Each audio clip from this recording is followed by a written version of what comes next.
So বন্ধুরা, আজকে তোমাদের কাছে একটা নতুন কেকের ভিডিও নিয়ে এসে গেছি। কলার কেক, তার মধ্যে নিয়ে নিলাম কলা, চিনি নিয়ে নিলাম। এরপরে আমরা ওটাকে একটা পাত্রের মধ্যে মিক্সির জন্য ওটাকে ঢেলে দিলাম। এর মধ্যে দিয়ে দিলাম ভ্যানিলা এসেন্স। এর মধ্যে আমরা দিয়ে দিলাম ডিম 18টা দিয়ে দিচ্ছি। একের পর এক ডিম ফাটিয়ে দিয়ে একটু কাজু গুঁড়ো দিয়ে দিলাম। এরপর ওটাতে মিক্সির মধ্যে লাগিয়ে দেবো।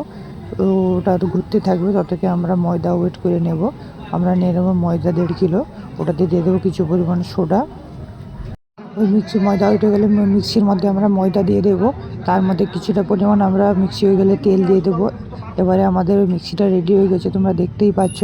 এবারে আমাদের যে কেকের বক্সগুলো, ওগুলো আমরা তেল মাখিয়ে কাগজ আগে রেডি করেছি। ওটার মধ্যে আমরা এক এক করে এবারে ওটার মধ্যে পাত্রটা দিতে থাকবো, সমান করে বরাবর এক এক করে দিয়ে দেবো। এরপরে আমরা মেশিনে রেডি ঢুকিয়ে দেবো। এরপরে 170 ডিগ্রি সেলসিয়াসের রোস্টে 37 মিনিট দিয়ে দেখবো কিছুক্ষণ পর যে রেডি হয়ে গেছে। দিয়ে আমাদের কেক রেডি।